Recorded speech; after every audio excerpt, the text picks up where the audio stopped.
buenos días tengan ustedes. Gracias por estar aquí en la casa de Dios en este día domingo 20 de septiembre. Damos la bienvenida a cada uno de ustedes y vamos a empezar con una oración. Amén. Vamos a empezar con una oración para que Dios bendiga este tiempo.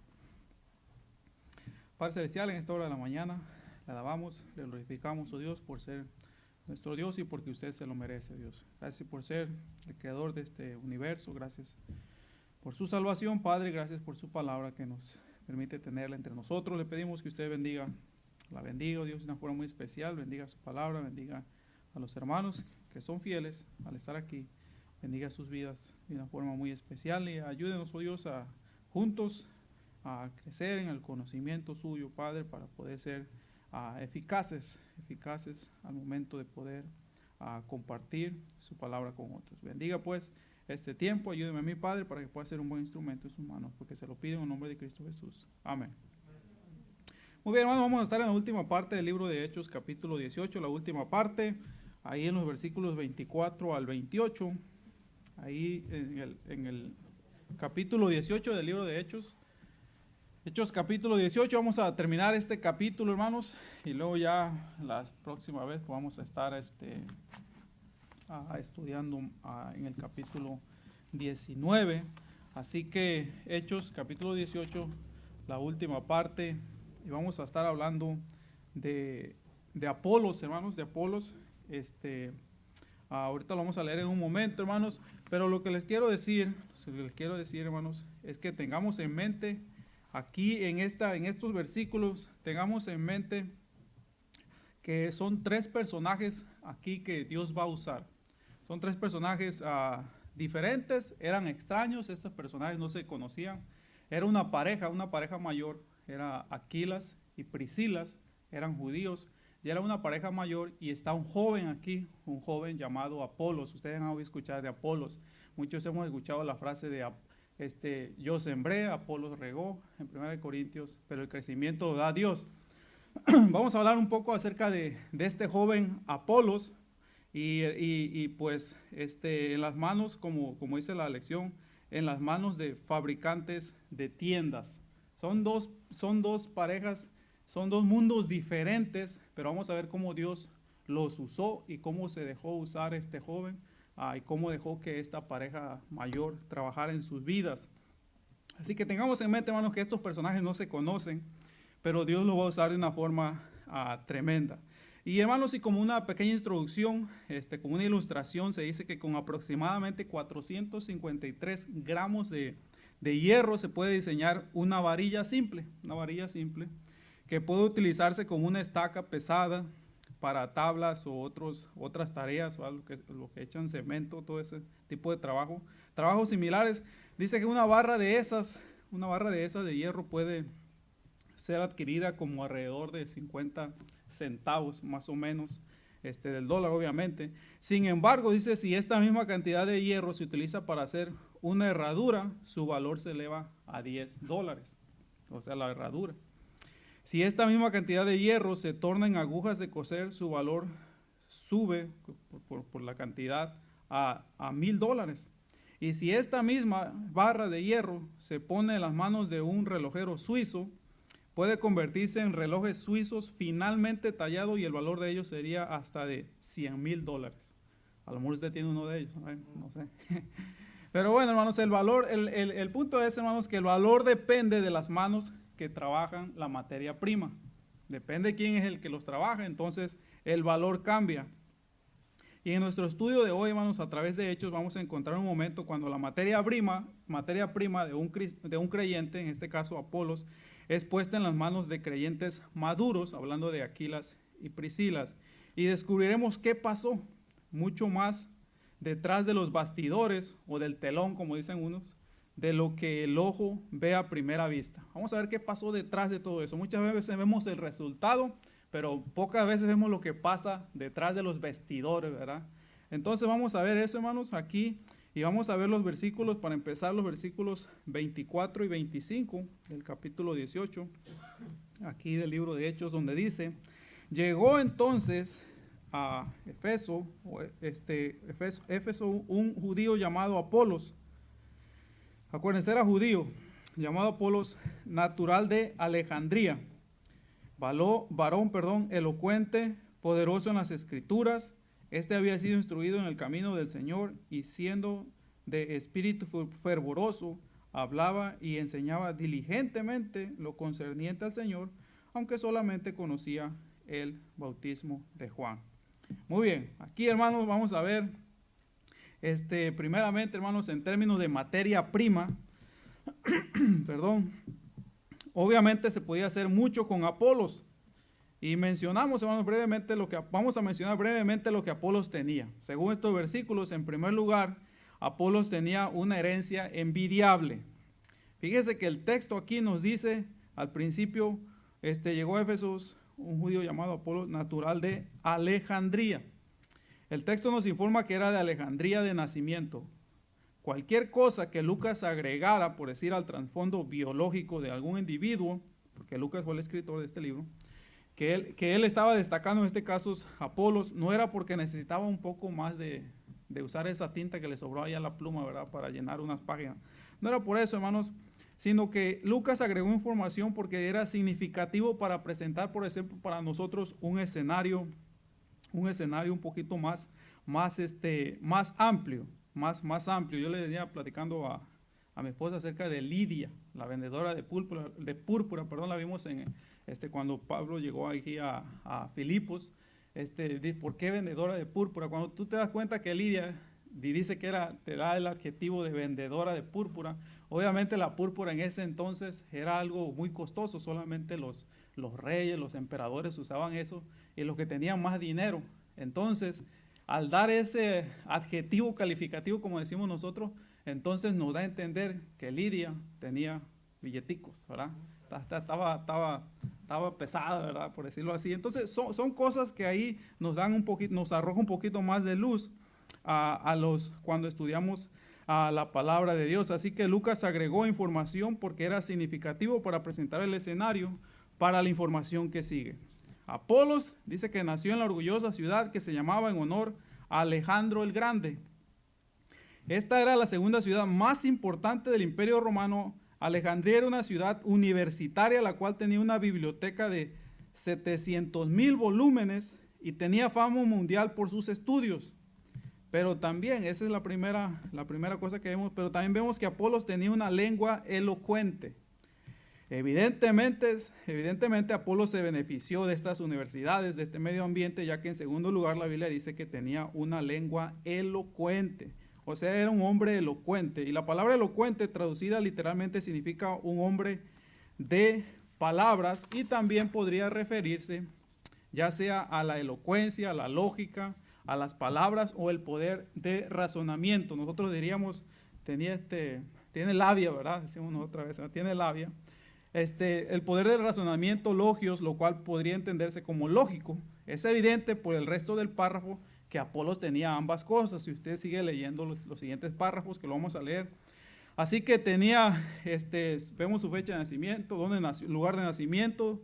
Vemos en segundo lugar que tenía una lengua elocuente, pero en tercer lugar vemos que dice que Apolos tenía una mente educada.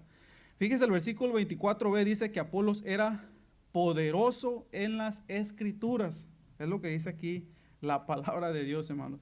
Es decir, tenía una mente educada. ¿Ven? Eso es lo que la Biblia llama una mente educada. Versículo 25a dice, había sido instruido en el camino del Señor. Ahora, si usted, hermanos, se ha dado cuenta, ahora en cualquier ciudad universitaria, como las nuestras hoy en día, la gente educada o sofisticada no es generalmente poderosa en las escrituras. Con más frecuencia es poderosa en contra de las escrituras, y es lo que vemos hoy en día, ¿verdad? Entre más educados, parece que están más en contra de la Biblia. En ese entonces no, eran a favor de la Biblia. Así que eso vemos algo aquí contradictorio en nuestros días, hermanos. Así que el ser educado no quiere decir que conozca acerca de la palabra de Dios. Así que con más frecuencia lo vemos así. Ahora, ¿cómo fue que Apolos recibió entrenamiento en las escrituras del Antiguo Testamento? Sería la pregunta, ¿verdad?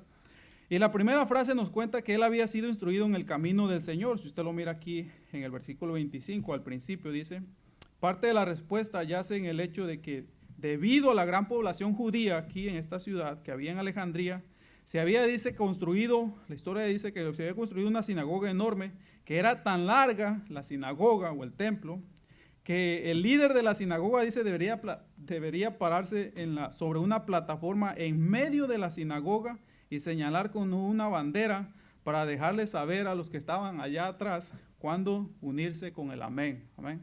Obviamente no había videos ahí para tomar, ¿verdad? Para que ellos supieran.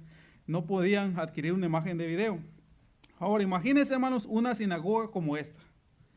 Eruditos bíblicos estiman que aproximadamente 1 millón de judíos vivían en Egipto, en donde hablaban el idioma griego.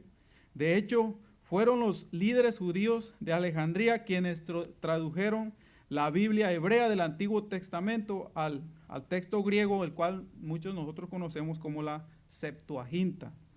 Dicho sea de paso, hermanos, el texto familiar alejandrino dice que el cual fue cuidadosamente preservado por los judíos de esta región, formaron las bases solamente, ¿verdad?, de los manuscritos para la traducción que algunos de ustedes a lo mejor tienen, ¿verdad?, que es la popular hoy en día, ¿verdad?, la nueva versión internacional, y también en Estados Unidos, ¿verdad?, la nueva versión estándar americana para los estudiantes de la Biblia, ¿verdad?, más inteligentes seguramente. ¿Ven? Pero también sabemos que Filo, el erudito judío, vivió en Alejandría. Este hombre, ¿verdad?, era un erudito, Filo, durante la niñez de Apolos. Muchos creen que Apolos, siendo el brillante joven que era, había sido uno de los estudiantes de este erudito bíblico llamado Filo. Por lo tanto, en esta ciudad universitaria, Apolos estaba infectado, por decirlo así, por este deseo insaciable de conocer las Escrituras y también alabar al Dios de las Escrituras. Ese era Apolos, hermanos. ¿Qué más quisiéramos que más personas en la iglesia de hoy sean caracterizadas con estos atributos que vemos aquí, ¿verdad?, de este joven Apolos, que sean poderosas, caracterizadas, que sean personas, caracterizadas por ser poderosas en las Escrituras, que pudieran decir eso aquí de la iglesia, ¿verdad? Ahí a esa iglesia van personas que son poderosas en las Escrituras. Hoy en día, hermanos, vivimos en una tierra donde las iglesias no enseñan la palabra de Dios, enseñan más sentimientos, ¿verdad? Las personas no conocen la palabra, hermanos. En este tiempo vivimos hoy en día, estamos rodeados de tantas traducciones, pero no conocemos la palabra de Dios. Tenemos hasta más de una en nuestros hogares, hermanos.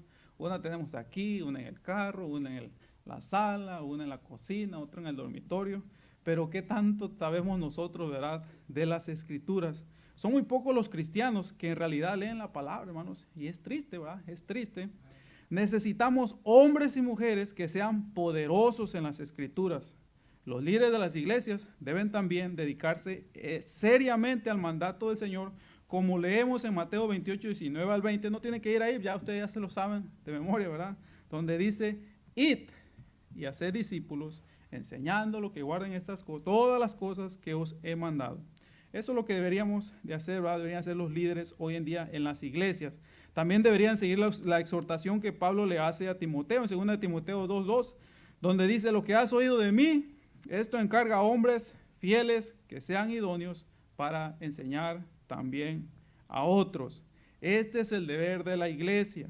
Necesitamos una avalancha de Apolos que inunden la iglesia. Necesitamos hombres, mujeres, jóvenes, viejos, que sean poderosos en las Escrituras. Con todo lo que tenemos hoy a nuestro alrededor, hermanos, todos deberíamos ser poderosos en las Escrituras. Y esto que le voy a decir, ¿verdad?, a lo mejor no le va a gustar mucho, hermanos, pero aquí en Mateo 28, 19, donde dice, id y haced discípulos, ahí ese es un reto, hermanos, para cada uno de nosotros. Porque si la Biblia nos dice, id y haced discípulos, ¿dónde están nuestros discípulos? Amén. ¿Dónde están nuestros discípulos? Así que eso es algo, hermanos, que nos debe de retar a cada uno de nosotros. ¿Dónde está mi discípulo? ¿Verdad? Aquí en el que yo voy a enseñar. Ahora recordemos, hermanos, que estamos viendo qué era lo que Apolos tenía. Vimos que en primer lugar, una herencia envidiable. En segundo lugar, una lengua elocuente. En tercer lugar, tenía una mente educada. Y en cuarto lugar, Apolos tenía un espíritu entusiasta. Mira los versículos 25 aquí donde dice, siendo de espíritu fervoroso. Ahora, la palabra fervoroso viene de la palabra griega seo o celoso. Puede traducirse literalmente como él se derramaba sobre su espíritu. Todo lo que Apolos aprendió, podríamos decir que lo entregó. ¿Verdad? Hoy en día nosotros aprendemos y nos lo quedamos. Amén. Tradujo todo de la vida para poder decírselo a otra persona. Siempre estaba a la vista de una oportunidad para enseñar lo que él sabía. Si usted es maestro, si eres maestro, sabes lo que es esto. A veces, por ejemplo, yo en el caso mío, ¿verdad? Escucho ilustraciones, ¿verdad? Ilustraciones de maestros, de pastores, de hermanos. Y a veces se lo cuento yo, por ejemplo, a mi esposa. Y ella me dice, pues apúntalas, ¿verdad? Apúntalas cuando te toque enseñar acerca de ese tema, ¿verdad? Ahora, me gusta a mí la manera que ella piensa, ¿verdad? Me gusta la manera que está pensando. Así que, si enseña usted en una clase, preparas la lección, una lección o guías a un grupo de estudios, te acostumbras a esa clase de pensamientos. Cuando ya a veces vas en el camino y miras cosas, dices, eso está bueno por una ilustración, ¿verdad? Como que ya tu mente se va acostumbrando a esa forma y trata de ver la oportunidad de cómo enseñarle a otros a través de esa ilustración. Así que, hermanos, te has convertido, por decirlo así, un poco más que Apolos. Apolos lo que aprendía, eso lo compartía. Has aprendido las cosas de manera que puedas ayudar a otros a aprenderlas. Y sea mucho, sea poco, hermano, todos tenemos algo que enseñarle a otros. Así que recolectas hechos a fin de poder entregarlos. Tu deseo no es simplemente estudiar, sino estudiar de tal manera que puedas ayudar a otros estudiantes de la palabra de Dios. Yo a mí me da a veces gusto, me da mucho gusto, ¿verdad? Cuando miro a veces hermanos, ¿verdad, hermana? Una hermana nos compartía que tuvo una situación en que una persona se le acercó, ¿verdad? Hablar de la salvación, decirle que la salvación se pierde. Uno de los hermanos con los que nos reunimos el jueves, dice que ella le dijo, pero es que la salvación no se pierde. Y le mostró ahí en el libro de Salmos, ¿verdad? El 53, donde dice, donde David le dijo al Señor Jesucristo en su oración, ¿verdad? En su plegaria, dice, vuélveme el gozo de tu salvación. Y le dice la hermana a esta otra hermana, ¿ya ves cómo dice aquí? Dice, vuélveme el gozo de tu salvación. No dice que me vuelva la salvación, sino el gozo de tu salvación. Y ya de ahí dice que la otra hermana pues no le dijo nada. No, pero que hay otros versículos. Pero es bueno, hermano, están aprendiendo y lo están utilizando.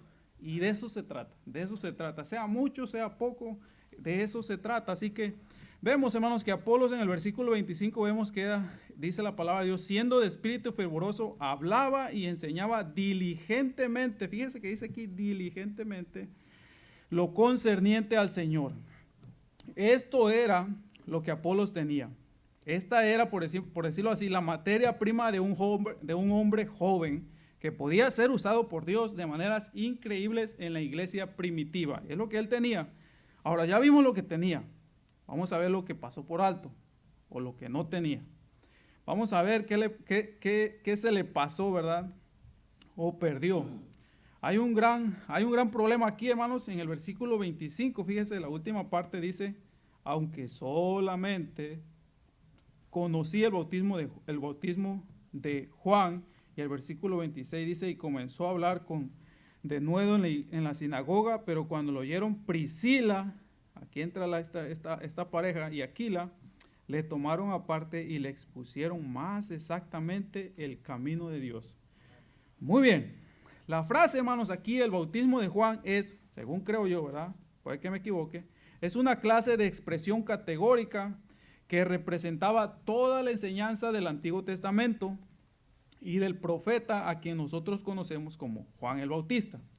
Dicho de otra manera, Apolos enseñaba sobre Jesucristo como con precisión, pero solo de lo que él sabía del Antiguo Testamento y del profeta Juan.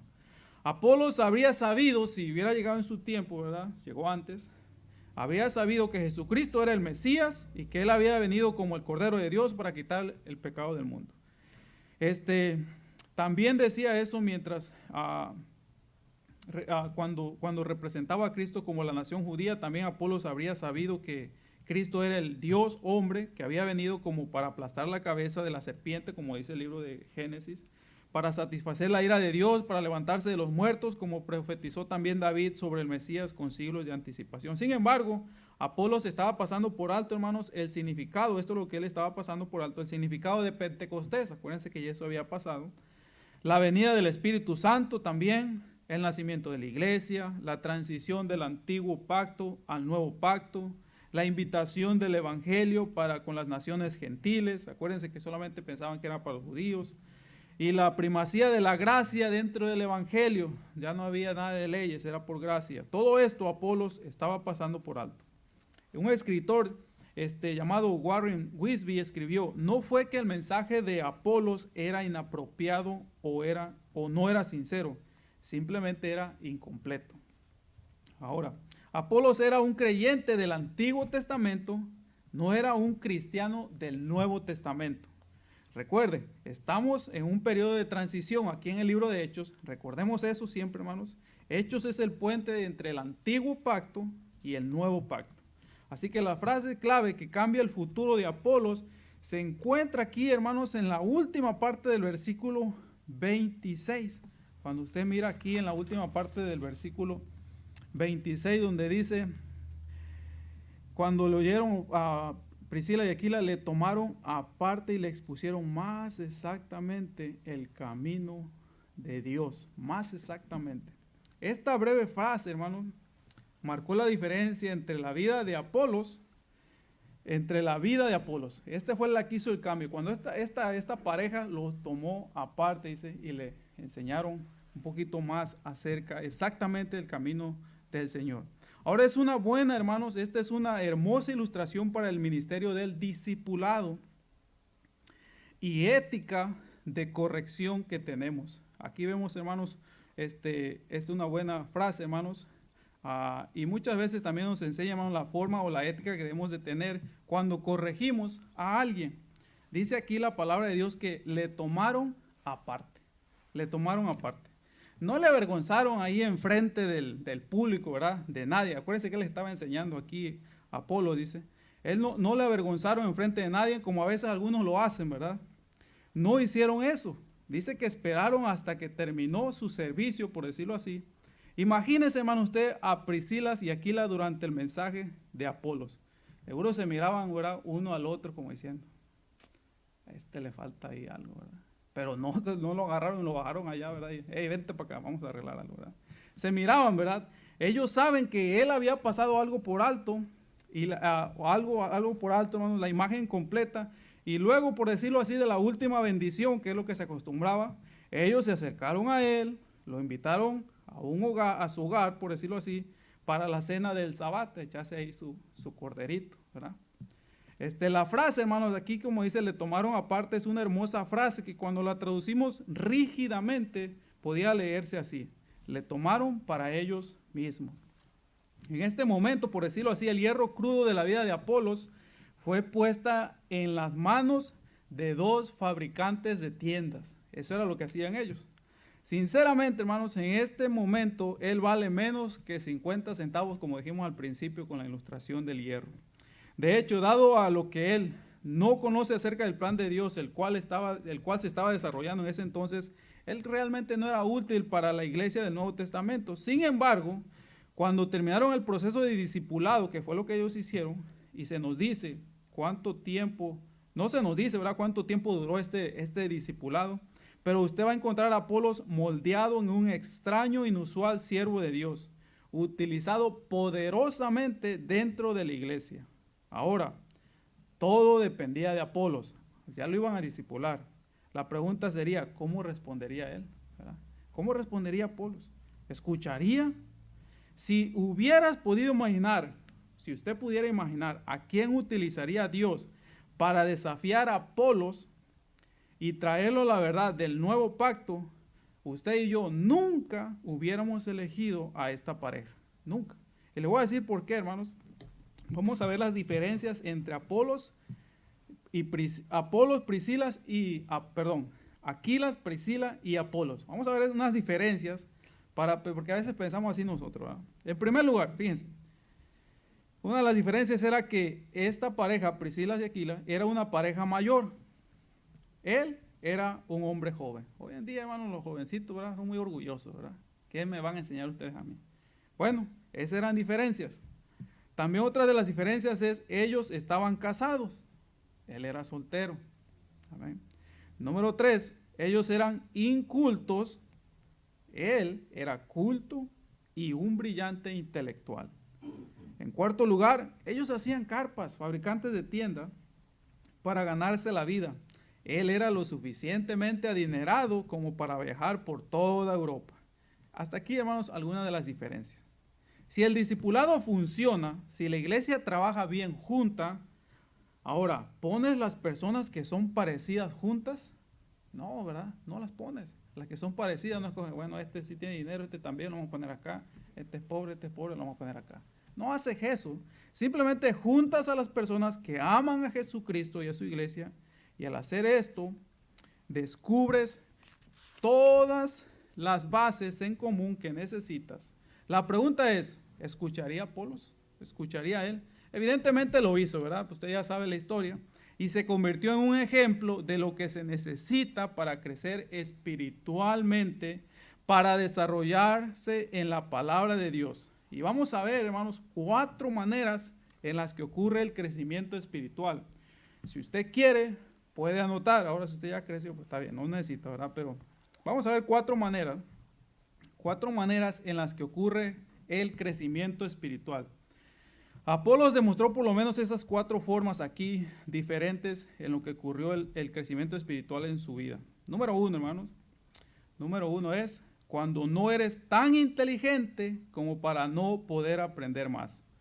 Esa es la primera manera en que puede ocurrir un crecimiento espiritual, es cuando tú no eres tan inteligente como para poder aprender más. Lo primero que va a hacer una diferencia en su crecimiento, en mi crecimiento espiritual, es que no te crees tan inteligente como para no poder aprender más. Hay veces que ya pensamos que lo sabemos todo, ¿verdad? Ya lo sabemos todo. No sé si ustedes conocen al pastor Salazar, ¿verdad? Allá en California. Una vez hizo un comentario, ¿verdad?, que en una escuela de misioneros, de líderes, dice, qué difícil es enseñarle a los líderes. Ya lo saben todos, no se les puede enseñar más, dice. Entonces vemos, hermanos, que esa es una de las formas en que uno puede crecer cuando no nos creemos tan inteligentes para no aprender más. Número 2, cuando no eres tan orgulloso como para admitir que estás equivocado. ¿Cuántas veces batallamos con eso? Amén. Número 2, cuando no eres tan orgulloso como para admitir que estás equivocado. ¿Cómo respondes cuando alguien te dice, te has equivocado, hermano? Como que parece que ahí está mal. Te has descarrilado, que estás mal informado, como que no leíste bien esa parte ahí, ¿verdad? Que tienes un punto débil en tu vida. Es un momento, en esos momentos, hermano, como cuando somos así, ¿verdad? Cuando alguien nos dice eso, esos momentos son los que hacen que el crecimiento espiritual sea impedido o se estimule. Cuando no eres tan orgulloso para admitir que estás equivocado. Número 3, el crecimiento espiritual ocurre cuando no eres tan importante como para poder escuchar a otros. Número 3, cuando no eres tan importante como para poder escuchar a otros. Puedes ver aquí al elocuente, brillante y altamente respetado Apolos sentado, por decirlo así, a la mesa de la cocina de esta querida pareja, ¿verdad? A lo mejor comiendo ahí unos frijolitos, ¿verdad? Con tortillas, no sé, ¿verdad? Y ahí él repitiendo una y otra vez, no lo sabía. No, qué vergüenza, ¿verdad? No lo sabía, realmente no sabía que todo esto había ocurrido en estos años. Qué bárbaro ese hombre, he estado en la oscuridad. Él reconociendo eso, amén. No eres tan importante como para poder escuchar a otro. Él puede haber dicho, estos venden carpas, estos hermanos, ¿cómo que me van a enseñar, verdad? Yo nunca he entrado así a comer este tipo, yo solo restaurantes de lujo, ¿eh? Pero vemos, hermanos, que él no se creía tan importante como para poder escuchar a otros. Y por último, hermanos, número 4, cuando no eres tan cultural como para no poder cambiar. Anótelo si quiere, hermano, pero dice, escuche las 4 maneras que ocurren en el crecimiento espiritual. Lo voy a repetir todas, hermanos. Número 1 es cuando no eres tan inteligente como para no poder aprender más. Número 2, cuando no eres tan orgulloso como para poder admitir que estás equivocado. Número 3, cuando no eres tan importante como para poder escuchar a otros. Y por último, cuando no eres tan cultural como para no poder cambiar. Díjese, Benjamín de Israelí dijo, háblale a un hombre sobre él mismo y estará dispuesto a escucharte por horas. Es lo que dijo él. Ahora, yo agregaría, háblale a un hombre de sobre cómo él puede cambiar y estará dispuesto a escucharte, si al caso, unos cuantos minutos. A nadie le gusta, ¿verdad? A nadie le gusta que le digan que tengo que cambiar. Sin embargo, esto no pasó con Apolos, hermanos, esto no pasó. Él permitió que el hierro que había en su corazón fuera moldeado, otra vez fundido, retorcido, cambiado en algo, y a él mismo, ¿verdad? Lo vemos en alguien con una perspectiva completamente distinta, con una pasión totalmente nueva. De hecho, hermanos, si usted mira el capítulo 19, el versículo 1, dice aquí, hermanos, que Apolos, usted descubre, fíjense lo que dice aquí, aconteció que entre tanto que Apolos estaba en Corinto, Pablo, después de recorrer las regiones superiores, vino a Éfeso hallando a ciertos discípulos. Dice que Apolos estaba en Corinto. En otras palabras, hermanos, Apolos tomó el ministerio que Pablo había dejado en Corinto. Al apasionante celo de Apolos se le había agregado el conocimiento necesario del Evangelio, de la iglesia, del Nuevo Testamento. Eso es lo que vemos aquí, hermanos, con este gran, por decirlo así, siervo de Dios que Dios estaba usando, o iba a usar, ¿verdad? Vemos aquí, vamos a hacer dos aplicaciones, hermanos, no vamos a terminar todavía, pero vamos a hacer dos aplicaciones. Dos aplicaciones para nuestras propias vidas, para nuestro propio crecimiento espiritual y para nuestra madurez. Vamos a hacer dos aplicaciones, vamos a ver una observación. Observación número uno es frecuentemente el desarrollo más poderoso en la vida de una persona se ve realizado por personas comunes y corrientes. Frecuentemente el desarrollo más poderoso en la vida de una persona se ve realizado por personas comunes y corrientes. Si hubieras pensado que Apolos debería aprender algo, hubiera sido de la mano de Pablo, ¿verdad? Es lo que hubiera, bueno, pues Pablo era el indicado, pues, o algún otro, ¿verdad? O algún otro, a lo mejor Timoteo ya también estaba entrenado para hacer eso, o a lo mejor algún otro apóstol de Jerusalén. Eso es lo que hubiéramos pensado nosotros, ¿verdad? Ellos enviarían a algún experto de Antioquía, no a una pareja inculta que hacía carpas para ganarse la vida. Y aún así, hermanos, en los planes de Dios, como pasa, las mayorías de las veces, personas comunes fueron utilizadas para generar un impacto inusual. ¿Recuerda usted a alguien que le haya impactado a usted para Cristo? ¿Recuerda usted a alguien? Yo le doy gracias a Dios realmente por aquellos que nunca se cansaron de que yo fuera a sus casas, ¿verdad? Y a veces me invitaban a hacerle preguntas. A veces sobre la vida cristiana, a veces sobre el ministerio. Esas son personas comunes, hermanos, que tienen impactos inusuales en nuestra vida. ¿Qué de usted, verdad? ¿Qué de usted? ¿Recuerda usted a alguna persona, a alguien que lo llevó a Cristo, a los pies de Cristo? ¿A alguien que lo discipuló? ¿A alguien que le buscó, que lo guió, que lo llevó hasta la iglesia? Agradézcale al Señor por personas así. Dele gracias a Dios, hermanos, por personas así. Esa es la observación número 1. Observación número 2. Frecuentemente las contribuciones más poderosas para la causa de Cristo son realizadas detrás de los bastidores o del telón, como usted quiera decir, o en inglés parece que dice backstage, ¿va? Para los que no hablan español. Pero detrás, hermano, detrás de las luces, ¿verdad? Detrás de la escenografía, ¿verdad? Detrás de ahí frecuentemente son las contribuciones más poderosas para la causa de Cristo.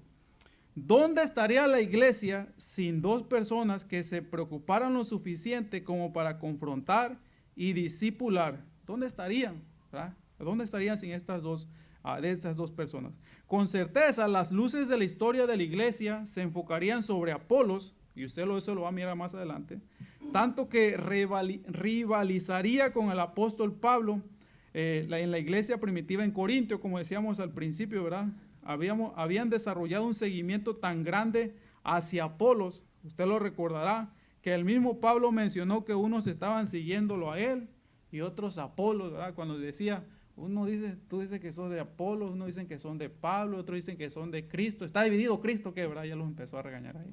Hasta ese punto llegó Apolos, a rivalizar con el mismo apóstol Pablo. Pero ¿dónde estaría él sin estas dos parejas, verdad?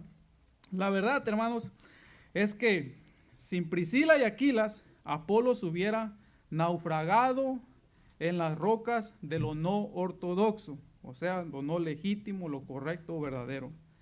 Con la circulación de Pablo a las iglesias, Apolos había sido avergonzado, o aún peor, ¿verdad?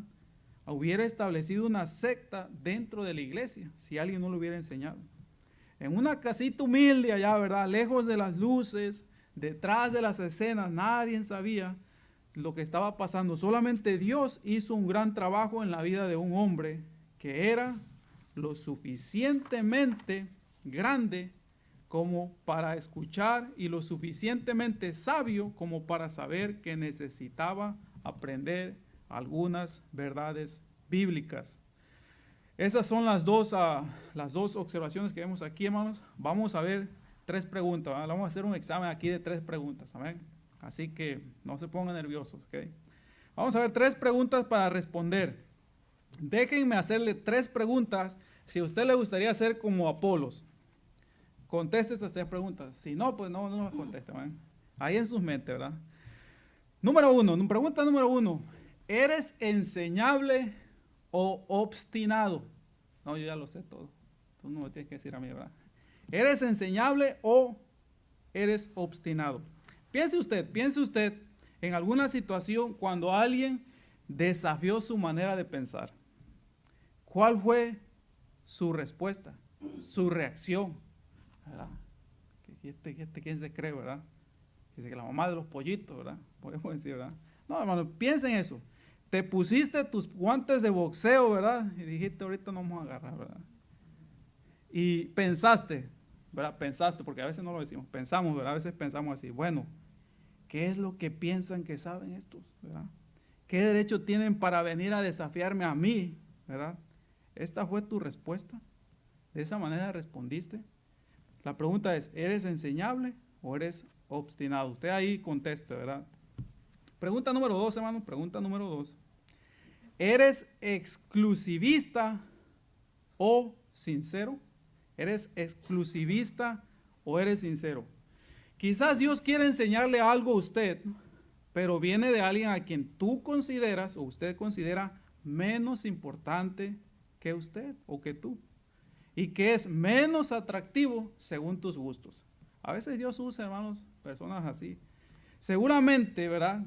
Piensas tú que si Dios quisiera tu atención, Él enviaría a alguien que tú respetarías, admirarías de manera natural. Hermano, eso no es nada más que un esnobismo espiritual, ¿verdad? Algo que simplemente tú formas tu propio círculo de las personas que tú piensas que te pueden enseñar.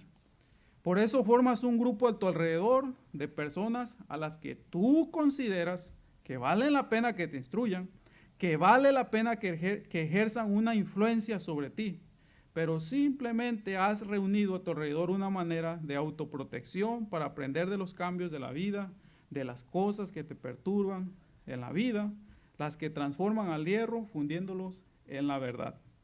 Hermanos, todos aprendemos de todos, ¿amén? Simplemente que muchas veces no queremos escucharlos. A todos hacemos nuestros propios círculos y muchas veces somos muy exclusivistas, ¿verdad? Por ejemplo, la otra vez salió este Junior, ¿verdad? De la escuela dominical y se bajó y dice, hermano Nato, hoy aprendí de esto, me viene a decir, le digo, de que Jacob y que su nombre significaba engañador y esto y el otro. Y yo digo, pues es sincero, le digo, no, pues acuérdate de esto, le digo, nunca le voy a poner Jacob a tu hijo. Ya ahora que sabe el significado, ¿verdad? Pero uno aprende de la sinceridad de los niños, ¿verdad? Uno aprende, ¿verdad? Con la emoción que sale por ejemplo, de la enseñanza que le enseñan a la hermana, y sale así, ¿verdad? Uno aprende de eso, digo yo, así debería yo salir yo cuando salgo de la iglesia, ¿verdad? O de la escuela dominical, ¿verdad? Mira, aprendí esto. Todos aprendemos, no debemos ser exclusivistas. A veces las enseñanzas vienen de las personas que usted menos piensa, hermanos, que Dios puede usar. Así que, hermanos, en primer lugar dijimos, ¿eres enseñable o eres obstinado? Usted conteste. En segundo lugar, ¿eres exclusivista o eres sincero? Y en tercer lugar, hermanos, ¿estás dispuesto a cambiar cuando te ves confrontado o simplemente te rindes? Cuando te ves confrontado, piensas, no se va. A lo mejor usted piensa así, mejor me haré un amigo nuevo. Yo pensé que no íbamos a llevar bien con este, pero no, me voy a buscar uno nuevo mejor, ¿verdad? Iré a una iglesia diferente. Dejaré este trabajo mejor y buscaré otro. Ya no me siento cómodo al lado de estas personas. ¿Eso es lo que usted piensa? La única manera de que puedas tomar una vara de hierro barata y convertirla en un reloj exquisito y finamente elaborado sería fundiéndolo y moldeándolo nuevamente por completo. Ahora, ¿no se supone que eso es lo que debería estar sucediendo? Según 2 Corintios 5:17, hermanos, dice la palabra de Dios que de modo que si alguno está en Cristo, nueva criatura es.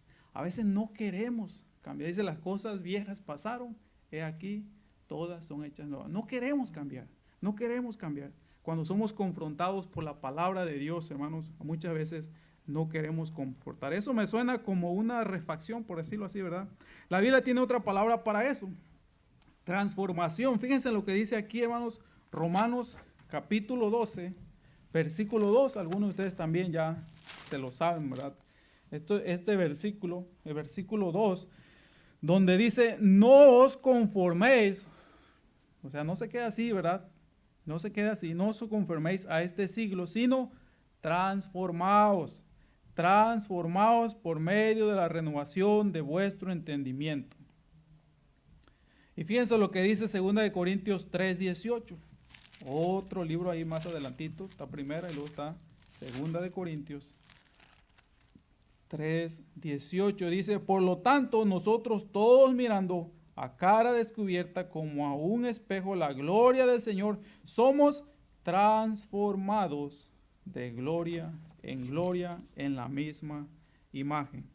Quizás hayas estado sintiendo ese calor últimamente. Es porque Dios, hermanos, está en el proceso de transformarlo a usted, de transformarme a mí. De ser independiente a ser dependiente. De ser autosuficiente a estar necesitado de su gracia y sabiduría. Bueno, si usted se da cuenta, Apolos fue transformado de ser ineficaz a ser eficaz. De estar en la oscuridad a estar en la luz del Evangelio de Cristo. Miren los versículos 27 y 28, aquí de Hechos capítulo 18. Aquí donde empieza, déjenme regreso para acá, ahora ya me fui yo. En el versículo 27 y 28 dice aquí, y queriendo pasar a Acaya, los hermanos le animaron y le escribieron a los discípulos que lo recibiesen. Voy a hacer un paréntesis aquí antes de seguir leyendo. Aquí, hermanos, esta es la primera carta de recomendación de interiglesia. Dicho sea de paso, es la base para nuestra costumbre actual de transferir miembros entre iglesias de la misma fe y de la misma práctica. A veces, ¿verdad?, los pastores piden una carta o algo así, un testimonio. Bueno, y aquí sale, hermanos, por medio de una carta, aunque, bueno, algunas iglesias parece que ya se les ha olvidado, ¿verdad?, de esto, y acepta lo que viene, ¿verdad? Bueno, pasa, no hay problema, ¿verdad? Bueno, sigamos leyendo los versículos 27 y 28. Dice, hermanos, y llegado a él allá fue de gran provecho, fíjese, a los que por la gracia habían creído, porque con gran vehemencia refutaba públicamente a los judíos, demostrando por las escrituras que Jesús era el Cristo. Tremendo, hermanos. Ahora, ¿a quién le debía él este maravilloso ministerio? ¿A quiénes le debe la iglesia una deuda de gratitud por este dinámico siervo de Cristo? ¿Sabes a quién? ¿Verdad? A dos fabricantes de tienda, ¿verdad? A dos personas incultas. Pero vemos, hermanos, que él se lo debía a ellos, a estos dos fabricantes de tienda o de carpas, a una tarde de sabbat, quizás a un simple almuerzo, a una serie de cuidadosas conversaciones y la causa de Jesucristo tomó otro paso en dirección correcta. En este momento, hermanos, ¿verdad? En este momento hay una pregunta más, ¿verdad? Esta estaba extra, ¿verdad? ¿Cuándo fue la última vez que usted tomó el tiempo, ¿verdad? O invitó a alguien a su hogar, ¿verdad? Para ayudarlo, para discipularlo, para enseñarle, para mostrarle un poquito más, ¿verdad? Claramente lo que la Biblia dice y lo instruiste, ¿verdad? ¿Cuándo fue la última vez que usted hizo eso? Ahora, en este momento yo quiero desafiarlos a que usted busque una persona que esté a su lado, ¿verdad? Busque una persona que esté a su lado, ya para terminar, que le instruya y que le disipule. Si ustedes dicen, no, yo todavía no sé mucho, bueno, busca a alguien, una persona que le instruya, que le disipule, que invierta su vida en usted, alguna persona espiritual de su iglesia, de su congregación, para que pueda invertir en usted todo lo que sabe y moldearle como esa materia prima, como ese hierro para ser transformado en algo excelente. Si nunca usted ha sido discipulado, este es el desafío para hoy. Busque a alguien. Ahora, si usted es de los que ya sabe, ¿verdad? Busque a alguien para instruir, hermano. Busque a alguien para instruir. Hoy en día, hermanos, hay personas que son salvas que necesitan ser instruidas. Absorbemos conocimiento. Estamos tan inflados de conocimiento, hermanos, y no buscamos a alguien para enseñar. Así que si usted no ha sido discipulado, busque a alguien que lo discipule. Y si usted ya sabe, pues enséñale a alguien, ¿verdad? Si usted ya cree que lo sabe todo, ¿verdad? Como decía un pastor, bueno, acá hay mucho, acá pues necesitamos a alguien acá, ¿verdad? Que ya nos ayude a enseñarle a alguien más aquí. Así que, hermanos, ese es el desafío. Y también, si usted es una persona moldeable, ese es otro desafío, ser una persona moldeable a una persona que es transformada y cambiada, que acepta las recomendaciones, las sugerencias, y que seas una persona que viva bajo la influencia de la palabra de Dios. Esa es mi oración, hermano, esa es mi oración, ¿verdad? Que cada uno de nosotros podamos hacer una de esas tres cosas, ¿verdad? Que podamos ser discipulados, que podamos discipular a alguien y estar dispuestos a seguir siendo cambiados, transformados por la palabra de Dios. No sé si hay alguna pregunta, algún comentario respecto a esto, aunque yo creo que fue muy claro el desafío. Amén. Así que, hermanos, sin más, bueno, si no hay más, vamos a ir a Dios en oración para que Dios bendiga este estudio. Vamos a orar. Padre Celestial, en esta hora de la mañana le damos gracias, Padre, por su palabra, la cual nos desafía a cada uno de nosotros a ser más como Apolos, Padre, a ser también personas dispuestas como Aquilas y Priscilas, oh Dios, que se tomaron el tiempo de invertir sus vidas, sus posesiones, aunque no eran muchas, ¿verdad? Su tiempo en este joven. Y podemos ver, oh Dios, el gran impacto que usted pudo hacer en la vida de este joven Apolos. Ayúdenos a nosotros, Padre Celestial, a poder ayudar a otros, Padre Celestial, a poder ser de ayuda a otras personas. Ayúdenos, oh Dios, que no solamente sea un estudio bíblico más, que simplemente aprendamos algo más y que hasta ahí todas las cosas lleguen. Ayúdenos a invertir en vidas de cristianos nuevos. Ayúdenos a poder, Dios mío, buscar también más conocimiento, poder ser transformados y moldeados por personas, por diferentes personas que usted muchas veces pone en nuestras vidas y que quizás las ignoramos, oh Dios, porque nos creemos más importantes o mejores que ellos. Ayúdenos pues, oh Dios, a seguir creciendo en el conocimiento suyo. Ayúdenos, Padre Celestial, para poder ser de bendición a otros, porque sabemos que es lo que usted quiere de su iglesia. Gracias pues por su palabra, oh Dios. Bendiga a los hermanos de una forma muy especial y bendiga el servicio de continuación, porque se lo pido en el nombre de Cristo Jesús. Amén.